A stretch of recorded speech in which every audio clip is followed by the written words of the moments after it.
वफाकी वजीर फैसल बावड़ा की कोशिशों से भारत इंडस वाटर ट्रीटी पर तनाज़ा हल करने पर आमादा हो गया है।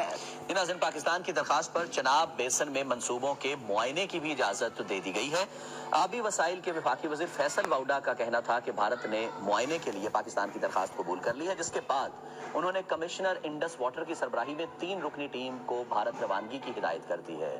ये खुसूसी टीम 27 जनवरी से 1 फरवरी तक मंसूबों का मुआयना करेगी। वफाकी वजीर फैसल बावड़ा ने भारत के इस इक़दाम का खैर मकदम किया और कहा है और इस उम्मीद का इजहार किया है कि भारत दीगर हल तलब मसाइल पर भी बातचीत पर आमादा होगा। इंडस वाटर ट्रीटी हुमा, हम चाहेंगे कि थोड़ा सा नाजरीन को बताया जाए कि 1960 में नाजरीन जब पाकिस्तान और भारत की पार्टीशन हुई थी तो पानी का जो मामला था वो तनाज़े की शिद्दत जो है वो इख्तियार कर गया था। उसके बाद 1960 में जो है वो ये ट्रीटी साइन की गई थी नाज़रीन। लेकिन अब बात कर लेते हैं, इस वक्त Mehar Ali Shah Indus water commissioner हैं, उन्होंने टेलीफोन लाइन पर हमें ज्वाइन किया हमारे प्रोग्राम में। उनसे इस हवाले से बात करते हैं। अस्सलाम वालेकुम मेहर अली शाह साहब। जी वालेकुम सलाम। बहुत शुक्रिया पाकिस्तान टेलीविजन न्यूज में हमारे इस शो में हमें ज्वाइन करने का। बहुत बड़ी पेशरफ्त है अगर भारत जो है वो राजी हो गया है और आपको 27 जनवरी को वहां पहुंचने की हिदायत भी कर दी गई है वफाकी वजीर की तरफ से।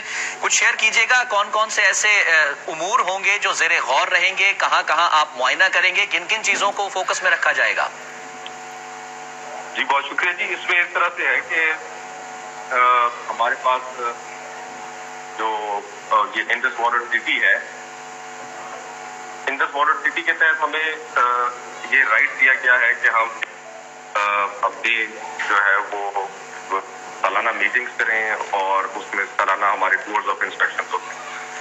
तो ये टूर्स ऑफ इंस्पेक्शन करने के लिए पाकिस्तान ने रिक्वेस्ट फॉरवर्ड की थी।